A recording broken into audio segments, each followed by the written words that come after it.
Her own congregation stoned her for a false rumor. A buffalo hunter rode through and carried her away. I was already past the town when I heard it. Didn't turn back right off. Man learns after enough years on the plains that what sounds like trouble from a distance usually is trouble, and trouble that doesn't concern you is best left alone. I'd been alone a long time by then. Understood the arithmetic of it. You ride toward other people's noise, you inherit their problems. Simple as that. But I heard a woman cry out, not scream. A cry, the kind that's more surprise than pain, short and cut off at the end like she'd tried to swallow it back. I turned the horse.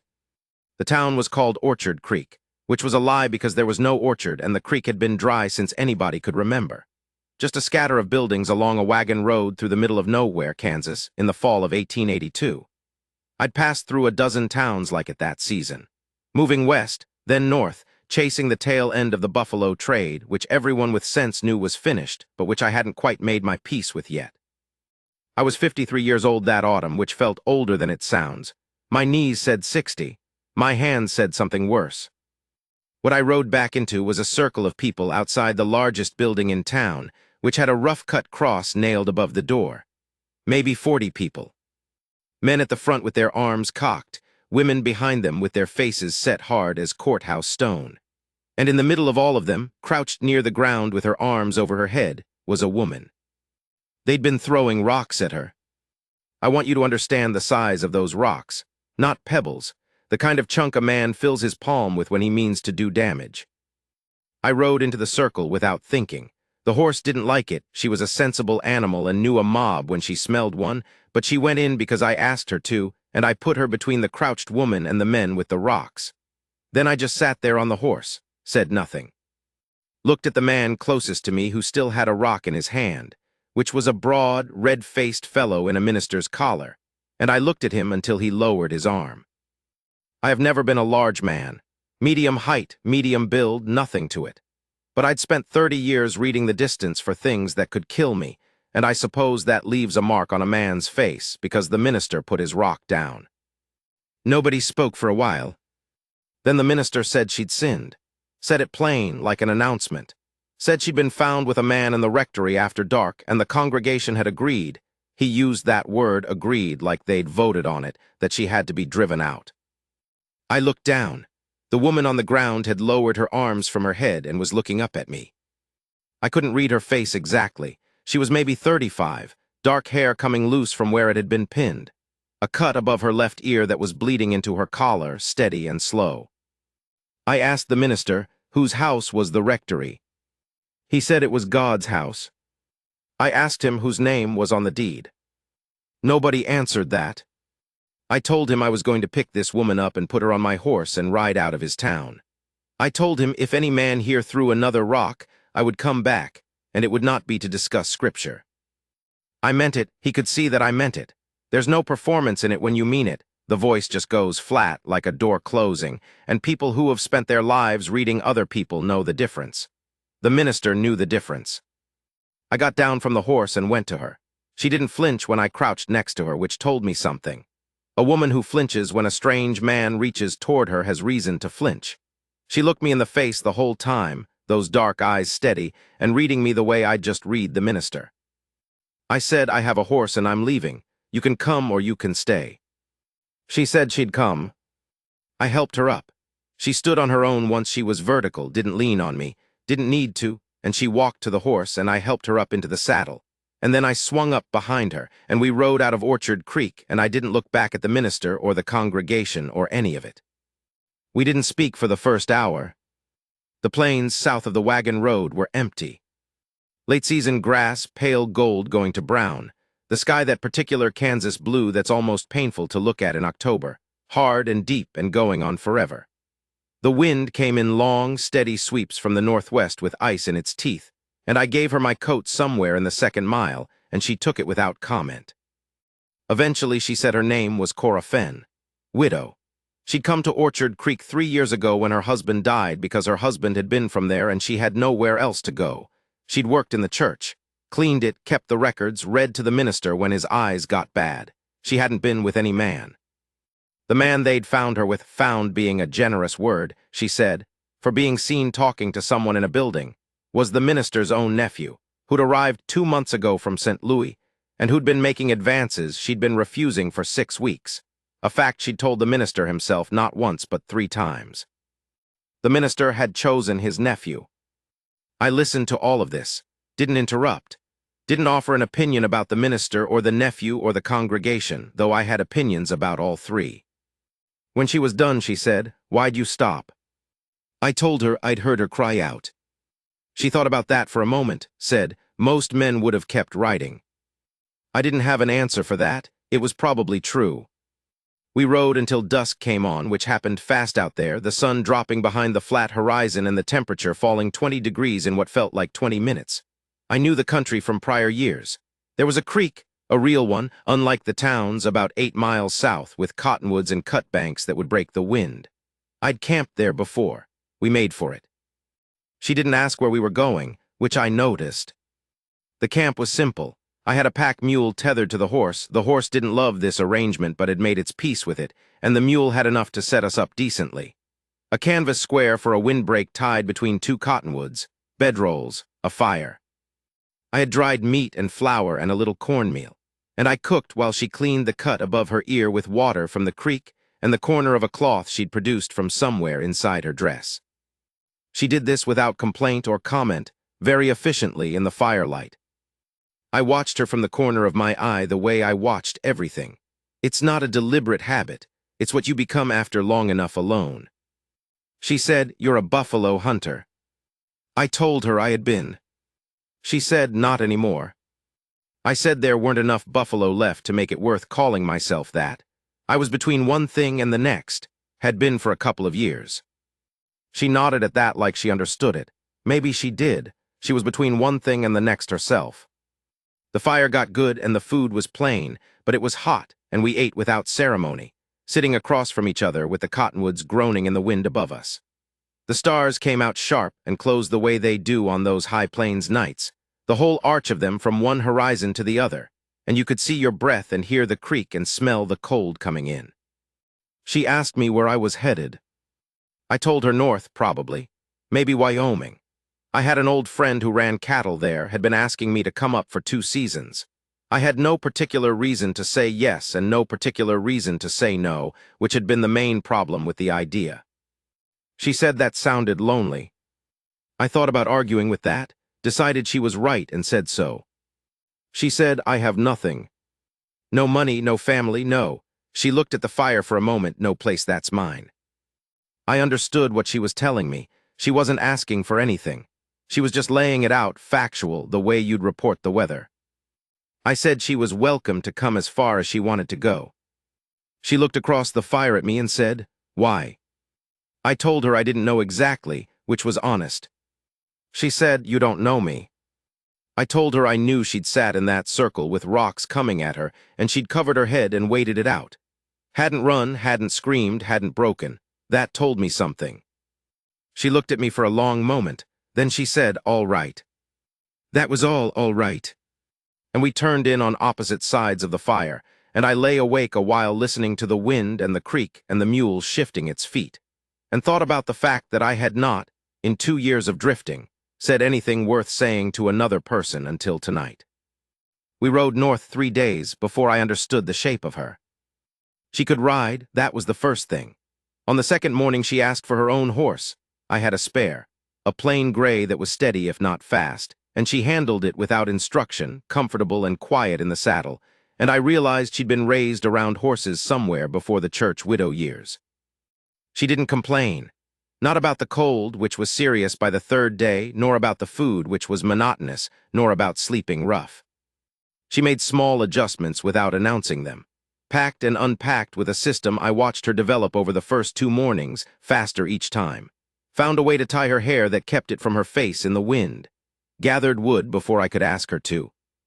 She talked some, not chatter. She chose her words like she was spending them. Told me she'd grown up on a ranch in Colorado, that her father had worked cattle until drought took the ranch when she was 16, that she'd married Samuel Fenn at 18 because he had prospects, and because she'd believed herself in love, and that one of those 2 things had been true. Samuel had been a decent man and a dull one, and she'd been a widow at 32, and had wasted the next 3 years in Orchard Creek trying to be useful to people who didn't want her usefulness, just her compliance. She said that word compliance, with a flat, hard tone that told me exactly where the years of frustration lived in her. I found myself talking too. Not much, not easily, but more than I was used to. Told her about the buffalo trade in its last years, the way the herds had come down to almost nothing so fast it still didn't make sense to a man who'd seen them in the early 70s, a moving mass of dark backs from horizon to horizon that shook the ground. Told her about my partner Webb, who died of a snakebite in the Panhandle in '79 in the most ordinary, senseless way a man could die after surviving everything else. Told her I hadn't quite decided what I was since then. She said, "You seem like a man who knows who he is." I told her there was a difference between knowing who you are and knowing what to do with it. She thought about that for a while, then she said, "Yes, I suppose there is." The trouble found us on the 4th day, which I'd half expected. The minister's nephew, his name turned out to be Clarence, which I mention only because it fit him, had ridden after us with 2 other men from the congregation. I smelled the horses before I saw them, which gave me maybe 2 minutes. I told Cora to stay on the gray and stay behind me, and she did, and the 3 men came out of a shallow draw in the prairie and pulled up 30 feet away.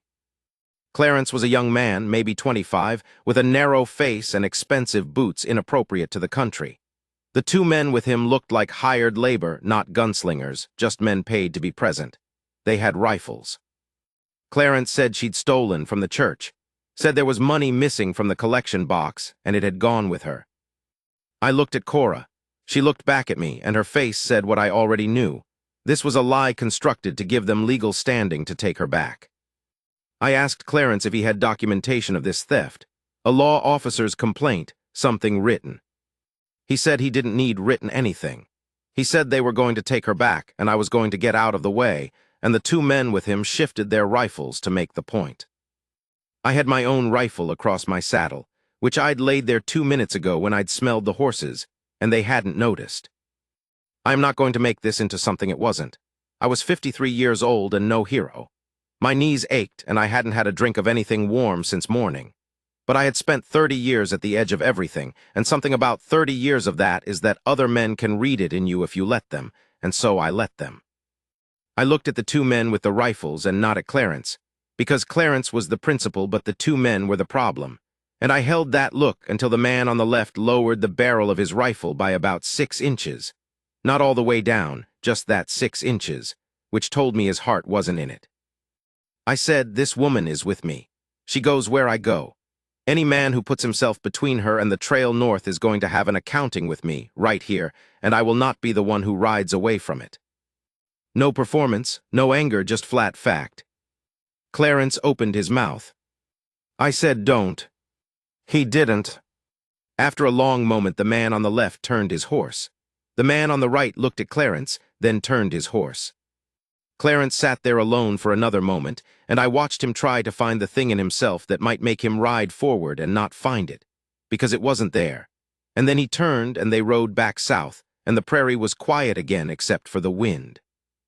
Cora pulled the gray up beside me. She was close enough that I could hear her breathing. She'd been holding herself very still through all of it. She said that could have gone differently. I said it could have. She said you weren't afraid. I told her that wasn't quite right. I'd been afraid. I just hadn't had room for it at the time. She looked at me with those dark eyes for a moment. Then she reached out and put her hand on my arm, just her hand on my arm through the coat, no more than that, and held it there for a few seconds. She didn't say anything. She didn't need to. I understood what she was saying, and it wasn't gratitude exactly.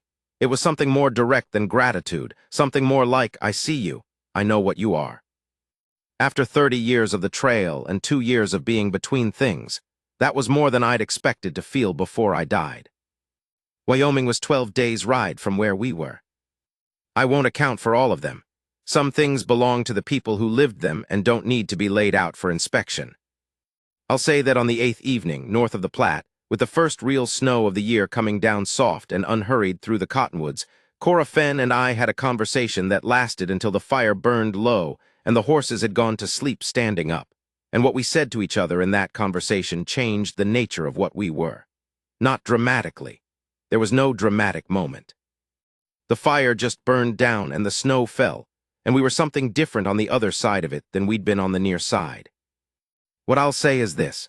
She told me that she had spent 3 years in Orchard Creek being as small as she could make herself, trying to take up less room, trying to want less, trying to be useful without being seen. She said the congregation had still found a way to make her a problem. She said she was done making herself small. I told her she didn't have to. She asked me what I wanted from her.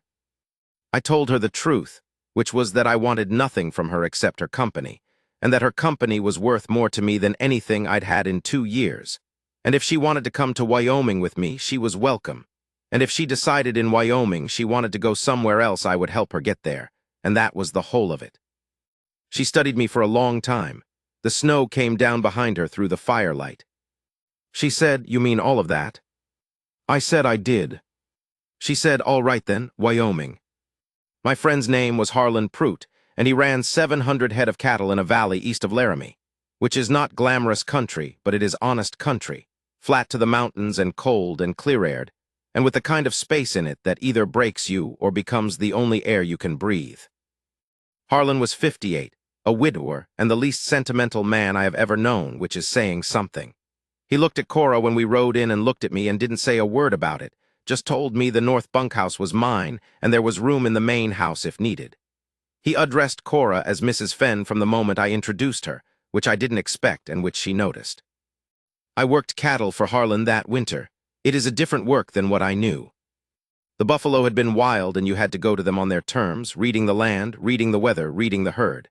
Cattle are managed, tended, counted, moved from pasture to pasture with intention. I was not born to it, but I was not stupid, and by the end of January I had found my place in it, and Harlan paid me fairly and spoke to me straight, which was all I'd ever asked from anyone. Cora took over the books for the ranch within the first week, because Harlan's books were a mess and she'd seen it immediately and had asked him plainly if she could fix them. He said yes. She fixed them. Then she started helping with the cooking, not because it was expected, but because she chose to, and within a month she was running the household end of the ranch as naturally as if she'd always done it, without fuss, without asking permission for every decision. I watched her find herself in that valley. It's the right way to say it. She'd been reduced in Orchard Creek to the minimum of herself. Here she expanded back into her full size, quiet and capable, and with opinions she shared without apology when they were asked for and sometimes when they weren't. She argued with Harlan about the best way to winter the herd, and she was right, and Harlan knew she was right, and he told her so and then did it her way, which I had not seen him do with anyone. The ranch hands treated her with respect from the start, which I think had something to do with how she carried herself, straight-backed, no nonsense, looking you in the eye, and something to do with the story of how she'd come here, which Harlan had let slip one evening to the senior hand, a Tejano named Duran, and which had made the rounds in about 24 hours the way things do on a small ranch in winter. Nobody said anything to me directly about it, but the way Duran nodded at me the morning after the story made its rounds told me something had shifted in how I was regarded, and I won't pretend that didn't matter to me. There's a thing that happens between two people who are both past the age of foolishness and who both know it. The negotiations are simpler. Neither of you has time for pretense. You know what you want and what you don't, and the other person knows the same, and you say it plainly or you don't say it at all. By February, she slept in the north bunkhouse with me. By March, we had stopped pretending that this was anything other than what it was. By April, when the ground was soft enough, we rode to Laramie and a judge married us, with Harlan and Duran as witnesses, in a ceremony that lasted about 8 minutes and which suited both of us perfectly. Harlan shook my hand and said, "Took you long enough." I told him I hadn't known I was waiting. He said, "Men like you never do." Cora was standing a few feet away talking to Duran's wife, who'd driven in from the ranch for the occasion, and she was laughing at something the woman had said, her head tilted back, easy and unguarded in a way I'd never seen her in those first weeks on the trail. She caught me looking at her, and she didn't look away, just met my eyes straight across the room, the way she'd looked at me from the ground in Orchard Creek when she was deciding whether to trust me. Something in my chest did a thing I hadn't felt in a long time. Not a young man's thing, something quieter, the kind of feeling you get when a thing you'd stopped believing in turns out to be true after all. I want to say something about what she saw in me. I've thought about it enough years to have an opinion. I wasn't young. I wasn't handsome in any useful way. I didn't have money or land or a name that meant anything. I was a man from a trade that was dying, drifting through country that didn't need me, carrying 30 years of hard living in my face and my hands and the slowness of my knees on cold mornings. What she saw, and she told me this herself, one evening in the second year when we were sitting on the porch of the house we'd built on the eastern edge of Harlan's Range, our own 40 acres that he'd sold us at a price that was embarrassingly fair. What she saw was a man who rode into a circle of 40 people throwing rocks and didn't say a word, just put his horse between them and the thing they were trying to hurt. No thought to it, no calculation. She said, "You just did it." I told her I'd heard her cry out. She said, "I know, that's the point. I've turned that over many times. A man doesn't always know what he is. He knows what he's done, what he's survived, what he's lost. He doesn't always know what it adds up to until somebody who's been watching from the outside tells him." She told me that was the gift of it. We had 19 years on that land. Harlan died in the 10th year and left us the whole ranch, which surprised nobody but us. We ran it together, her on the books and the house end, and increasingly on the decisions, because she was smarter about ranching than I ever became, and me on the physical work of it, which I did until I couldn't any longer, which was about the 14th year when my knees finally said enough. By then we had a man named Costello who'd come up from Colorado and who was worth 3 of me in the saddle, and I stepped back from that work without drama. You know when the thing you do is finished. The trick is to know it when it happens and not make it somebody else's problem. I kept busy. There is always work on a ranch if you're honest about what needs doing. I fixed fence, mended harness, kept the equipment in order. I was slow, but I was thorough, and the work got done, and that was enough. Cora and I argued sometimes. About money, about the men we hired, about the cattle markets, about politics when the politics got bad enough to argue about. Neither of us was gentle in an argument. We were both too old for softness by the time we found each other, and the arguments were real arguments with real edges, and sometimes lasted 2 days before one of us said the thing that ended it. Usually her. She was better at finding the exit. After the argument was over, we were always fine. Better, usually. That's the thing about arguing with a person who's honest. Even the argument is a kind of trust. The October I'm thinking of now is the October of the 3rd year. I know the specific one because of a thing that happened.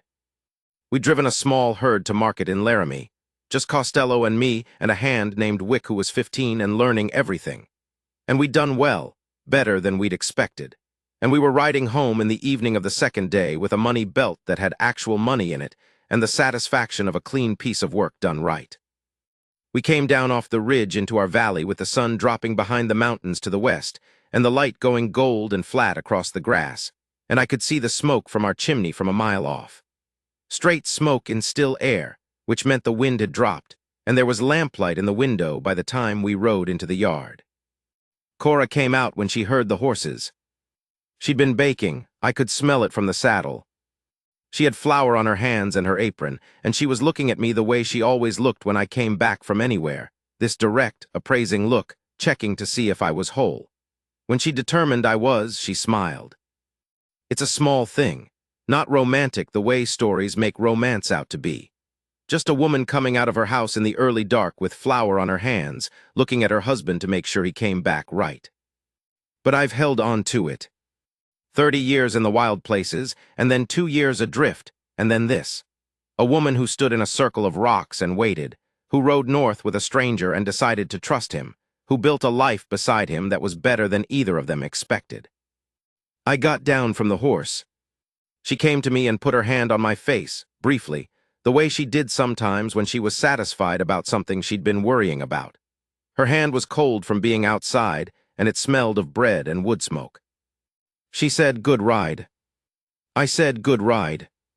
She said, "Supper's in an hour." And she went back inside, and I handed the horse to Wick, and I stood in the yard a moment in the early dark with the mountains going black against the last of the light, and thought about a man who'd turned his horse around when he heard a woman cry out, not knowing it was the most important turn he'd ever make. 53 years old and just starting. The smoke rose straight into the still air. The lamp burned in the window.